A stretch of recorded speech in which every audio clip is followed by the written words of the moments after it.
It's hard to think Prince of Persia has started conquering our hearts in 1989. Ages have passed.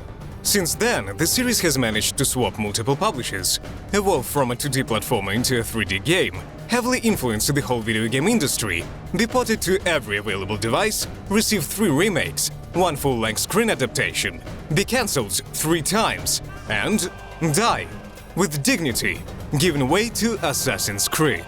Wow, wait, what? Yeah, for some people it may be surprising, but that's just how it was. We'll tell you about all this and much more in our The Death of rubric. So grab your Daggers of Time and hug your princesses, because today we're conquering the East with Prince of Persia.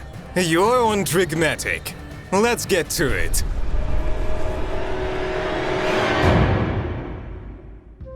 Prince of Persia began its path back in 1989. Its creator, young game designer Jordan Mechner, was struck with an idea to make a game that wouldn't be one of your ordinary platformers, but a game where a character's movements would be as natural as they could possibly get. His brother David helped him with the idea. Jordan spent countless hours filming his brother, and then drawing his movements frame by frame, while digitizing the videos. And thus, he managed to achieve not only very realistic animations for his in-game characters, but astounding graphics as well, for 1989, that is. The one thing Jordan and the publisher in the face of Borderlands software couldn't care less about was certainly the plot. It's almost painfully simple and hackneyed. There is war in Persia, and the Sultan has to go to the battlefield, leaving his country on his vizier's hands. A vizier is like a vice sultan, just in case. The vizier's name is Jafar. Sounds familiar. The guy is surely no coward. Without further ado, he initiates coup d'etat and seizes all the power. After that, Jafar takes the Sultan's daughter captive and gives her a choice. She can either marry him or die. He only gives her an hour to think it through, while he throws her loved one, the protagonist, in jail. And here the game starts. You find yourself in a dungeon, which is in fact a labyrinth that consists of 12 levels. Literally anything there can get you killed, from a floor plate that vanishes beneath your feet to undead monsters. So you've got an hour to complete all 12 levels, beat the crap out of the usurper, and save your beloved damsel. Sounds pretty tough, isn't it? Well, in fact, it's even worse. The game is beaten in real-time mode, which means that the player is actually given 1 hour to save the princess. No matter how often you die, you always respawn at the very beginning. Player's worst enemy is the dungeon itself, as it has tons of traps abundantly scattered on all 12 levels. Also, there are many secret passages, which only makes the gameplay even more interesting. Each level has levels of its own, so in order to beat every obstacle, Prince will have to do some parkour. Parkour! When it will finally come to violence, the player will be given a sword to cut and slice the gods. Throughout the game, the player will have to fight guards, undead skeletons, and even his own shadow. But in the end, he'll slay Jafar and save his princess. The game received great scores from multiple game magazines, while simple gamers were simply blown away. This success is the answer to why the game was ported to so many gaming platforms, like Atari ST, Sega Mega Drive, SNES, Game Boy, PC, and many others. A famous and prestigious game magazine, Dragon, gave the game 5 out of 5. Naturally, the sequel came shortly after.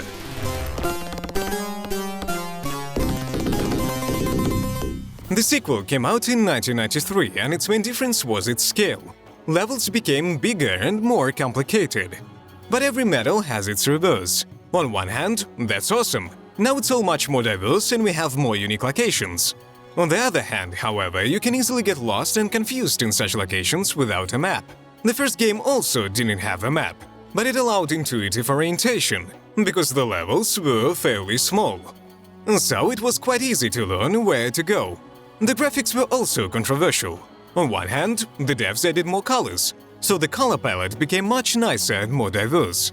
Detailization was also improved, but this time the image turned out to be much more cartoonish, especially if we compare the graphics of the sequel and the original game side by side.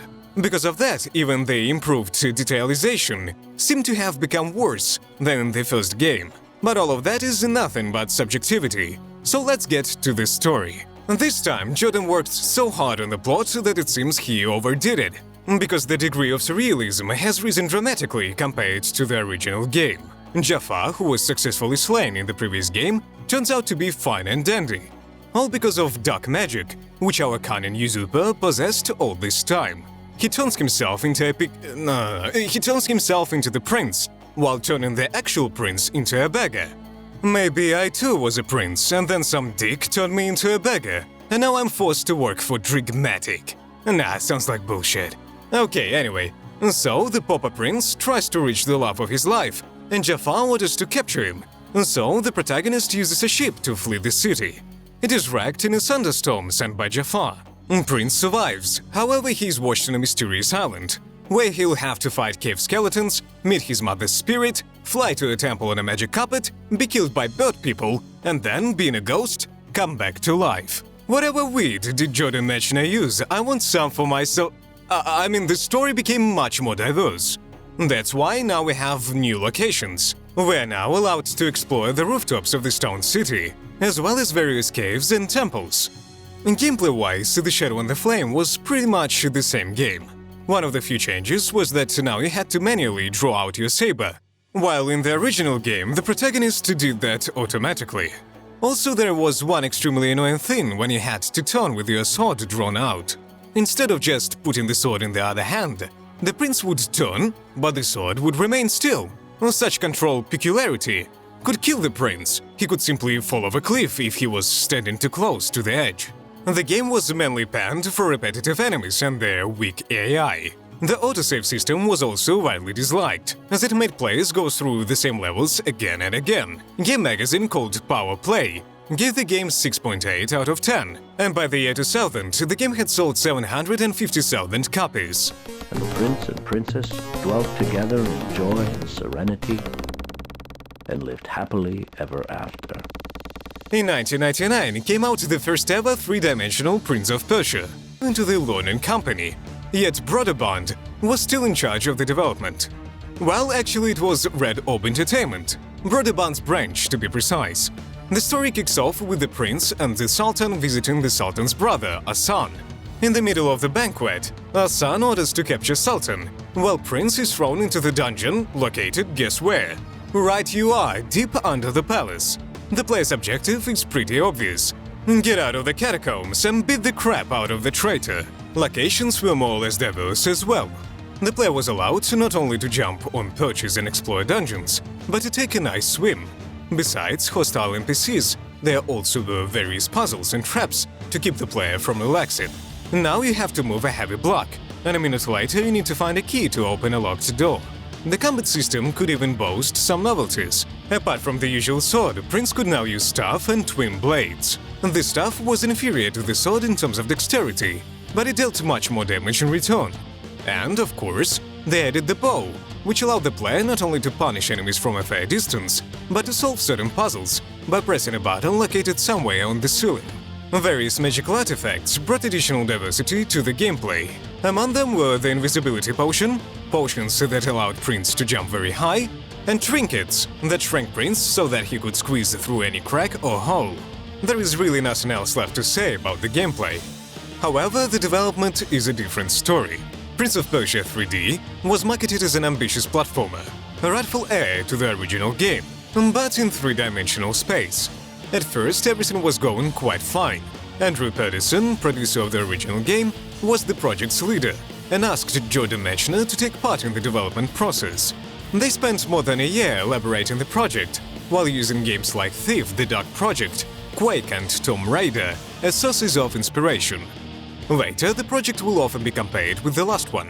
In 1998, the Learning Company acquired Broderbund with its game branch. This meant an upcoming change of management. Merge of two companies was accompanied by a massive reorganizations and discharges. The developer team was put into strict time and budgetary frames. Naturally, this did no good, resulting in the game being released extremely raw, with dozens of bugs.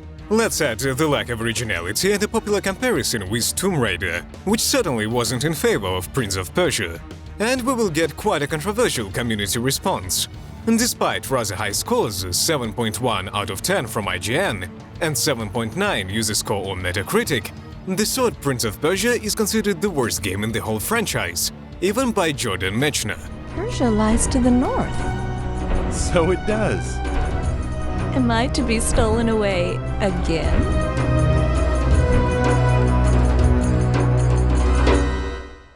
In 2003, something very important happened. Ubisoft acquired copyrights for the franchise and invited Jordan Mechner to take post of the scriptwriter and game designer. Together, they reinvented the concept of the series and made a decision to make an emphasis on the action part. Now, the game was marketed as an action-adventure rather than a platformer. It proved to be a wise decision. Although the killer feature remained the same, you still had to make spectacular rooftop runs with parkour elements. Parkour! In terms of the story, The Sands of Time isn't just the next game in the series. It's more of a reboot. Persia and India are still at war. But this time we see Prince himself and his father Shahraman on the battlefield. They take part in an onslaught on the Indian Maharaja's palace, with the help of the vizier, who is a complete dick as we remember from the past games. When the palace is captured along with all its treasures and Maharaja's daughter named Farah, Prince finds the Dagger of Time, while his father stumbles upon a sand glass. Shahraman offers the dagger and sand glass, and Farah is a slave to the Sultan of the neighboring kingdom, as a gift to strengthen their friendship. Everything would have been just great, if not for a disaster that happened during the audience with the Sultan. The vizier, who was assisting with the onslaught on the palace, had his own plan for the Dagger of Time and the sand glass. He needed them to control the Sands of Time. So he uses deceit to make Prince piece the sand glass with the dagger. The Sands of Time are released, turning Prince's father and his warriors into sand beasts. Of course, the sandglass mysteriously disappears. And now Prince has to survive and find the sandglass, to reverse the time by piecing it with the dagger once again. To do all of the above, he teams up with the recently captured Indian princess Farah. And here starts our story, which is actually quite good. I won't say anything else about it, not that they're terrible spoilers, but such classic is meant for solo experience. So what's with the gameplay? The gameplay also became much better. The devs took all the best from the previous games, doubled it, and added a couple of new features. Let's start with the basics. Acrobatic moves and parkour didn't go anywhere, so the process of exploring an ancient Eastern palace became even more pleasant. The prince could now wall run, jump from one wall to another in the process, roll, climb ropes, and combine all of the above. New fags may ask, and what's so special about that? But back then it was a revolution in the action-adventure genre. The combat system also became much more versatile. Apart from usual hits and blocks, the protagonist could now dodge enemy attacks by rolling or jumping. The battle choreography also looked pretty creative. And, of course, the main distinction of the gameplay was the Dagger of Time itself. It was essential to kill sand monsters, simply because no other blade could do any significant harm. Additionally, the player could use it to rewind time in tough moments and to slow down everything around him, including enemies. The graphics were a sight for sore eyes. Ubisoft did the right thing here. They didn't max out the quality of textures, leaving them on a moderate level. But by using visual filters that create the draping effect, and by adjusting the light, the developers managed to achieve some impressive results. Let's add the vibrant soundtrack, and we will get a great game that was highly rated by everyone. Above all, gamers praised the gameplay and the graphics. So we have well-earned 8.5 out of 10 on Metacritic and very positive reviews on Steam.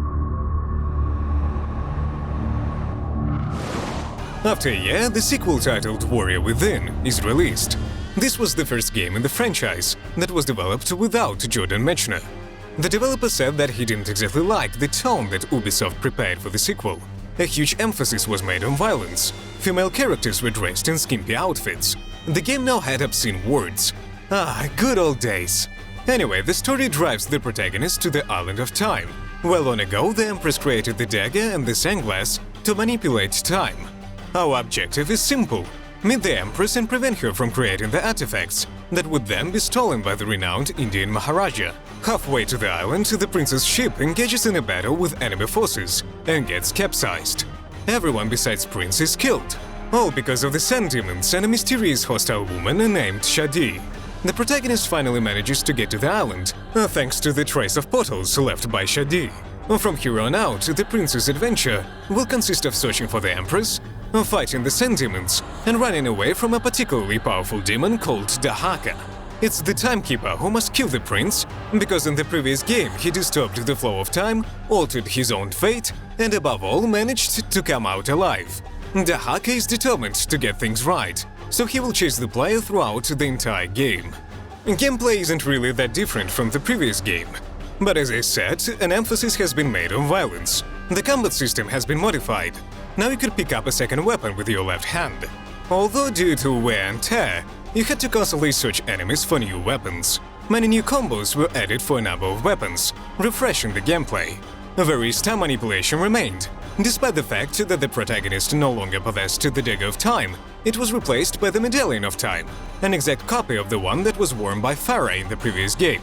It allowed to make a backup in case of an unfortunate death, freeze enemies and slow down the time itself. But the main innovation came in the face of non-linearity of the plot. Unlike the previous game, where everything was scripted, in Warrior Within, the prince was literally the master of his own fate. Well, actually all choices were made by the player, but damn it sounds cool. Anyway, even the map now felt bigger. The player could now use time portals to travel between eras, which allowed to admire the same locations from different perspectives. The story had two endings. After all, we're talking about a non-linear game. I won't spoil anything, but in order to get the good, canonical ending, you'll have to max out the prince's health bar. The game received a warm welcoming, just like its predecessor, 8.6 out of 10 on Metacritic, and very positive Steam reviews. Users lauded the graphics and the gameplay, but blamed the scriptwriters for turning the prince from an ingenious and witty guy into a common, overly brutal Terminator without a modicum of personality.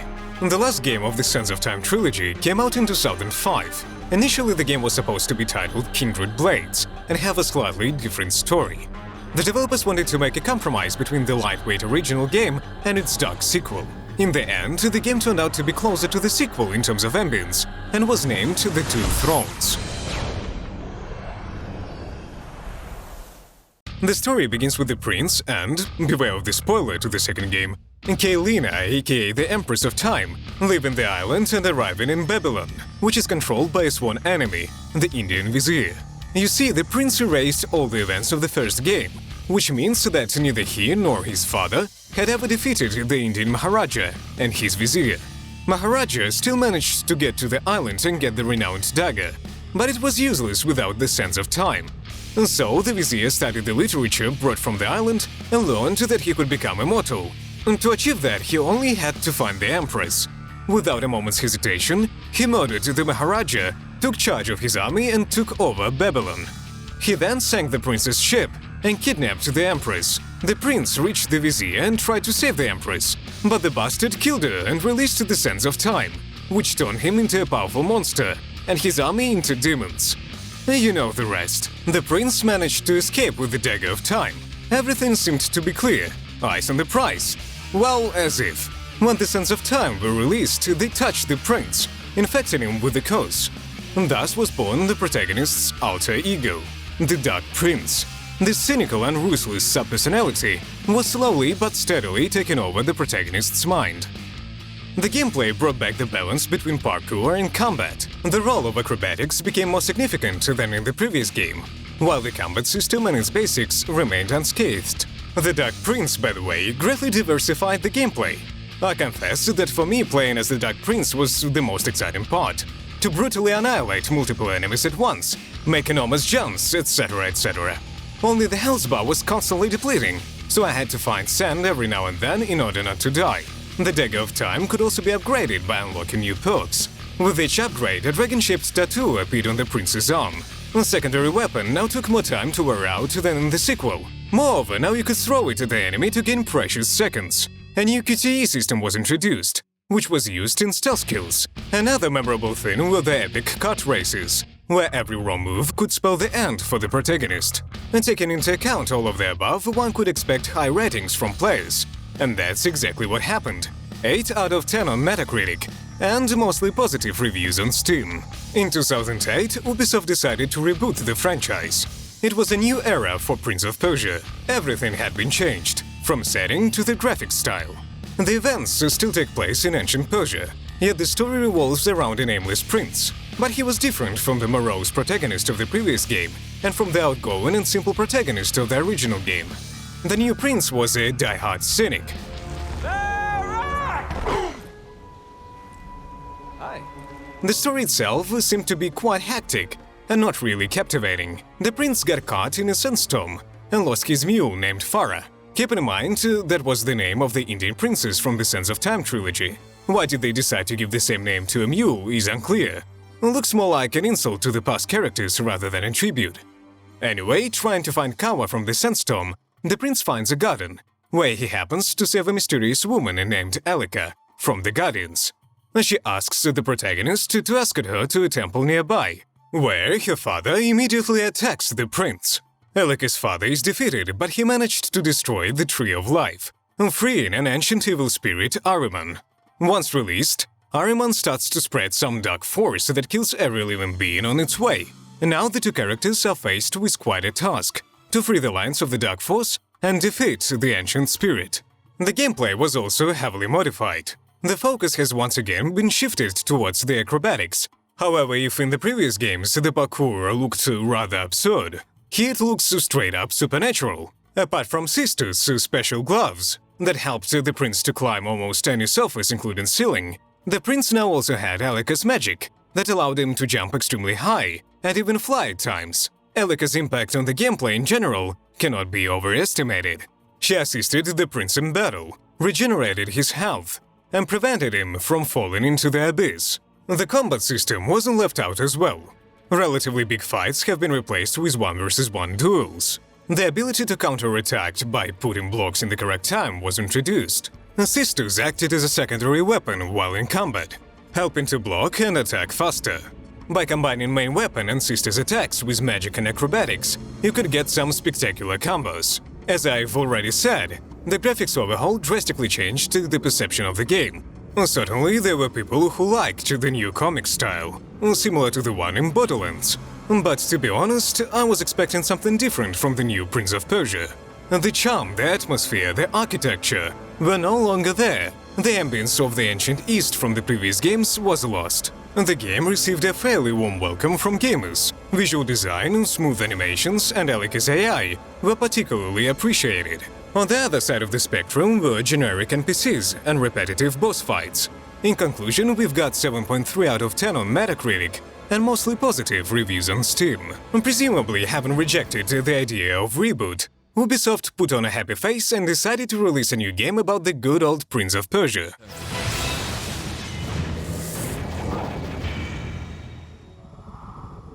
This time the events take place between the first and the second parts of the Sands of Time trilogy. The story begins with the prince wanting to learn the art of combat from his older brother Malik. Had the brothers seen the prince in action, I think he would be rather surprised by the purpose of his visit. But the prince's mind is a mystery. As soon as the protagonist arrives to his brother's kingdom, he sees that it's been besieged. Trying to save both his skin and his kingdom, Malik has freed the army of someone named Solomon. As usual, things got out of hand, and the army turned all kingdom residents into sand statues. The prince yet again has to find those responsible and make things right. The game process was that one of classical action-adventure, exploring multi-level locations, solving puzzles, and eliminating foes in a variety of spectacular ways were still there. Also, some slasher and RPG elements were added in certain game modes. The most noticeable RPG element were the ability branches that the player could choose from. Each branch was tied to a certain element. Water enabled to create an ice storm that would damage all nearby enemies. Air allowed to create a local tornado that would throw all nearby enemies away. Earth helped the prince to restore certain constructions and objects, like columns or walls. It could also provide the player with temporary armor. And at last, Flame allowed you to launch a wave of fire to swoop nearby enemies. In the combat system, the focus has once again been shifted towards big fights, so they became more dynamic. The QTE system wasn't completely gone, unfortunately, but now it only appeared in boss fights. And, of course, you could still use the series' signature feature, Time Rewind. So if you've tripped during an acrobatic stunt, or choked to death on 3 pounds of steel, Time Rewind will help you out. Apart from the main platforms like PC, Xbox and PlayStation, the game was also released on PSP, Nintendo, Wii and Nintendo DS. The last 3 versions were completely different from the main one. They had their own plot and even their own gameplay. One more fun fact. The game came out a week before the release of the movie Prince of Persia: The Sands of Time. Coincidence? I think not! This is a brilliant marketing move to boost both the game and ticket sales. They even had identical covers. In the end, the game received mixed user reviews. It was primarily blamed for the combat system and for being too short. So we have 6.7 out of 10 on Metacritic and mostly positive reviews on Steam. But let's get back to the video's title. What caused the death of Prince of Persia? Well, the murderer turned out to be Ubisoft themselves.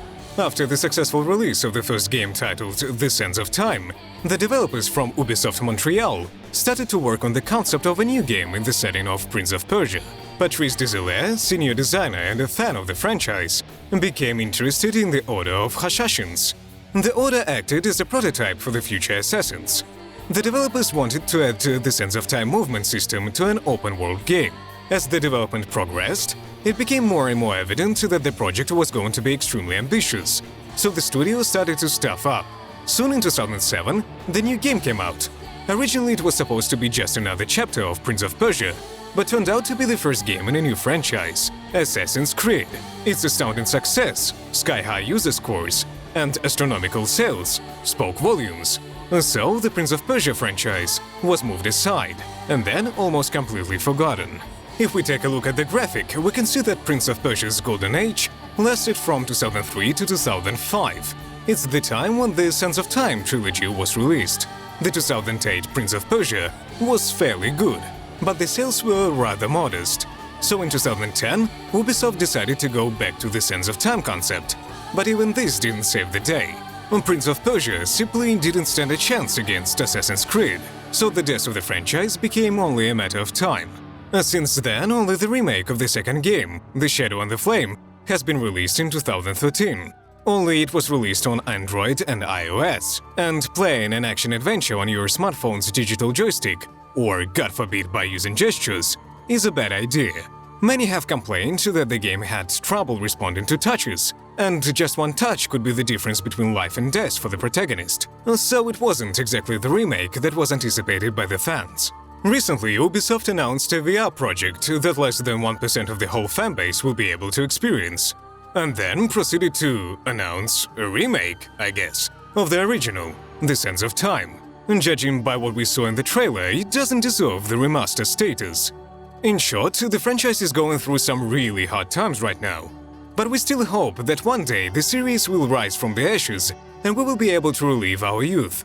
I think I better go and download The Sands of Time. Thank you very much for watching this video. Be sure to smash that like button, subscribe and ring the bell. And tell us in the comments which Prince of Persia game was your favorite. And see you on Drigmatic.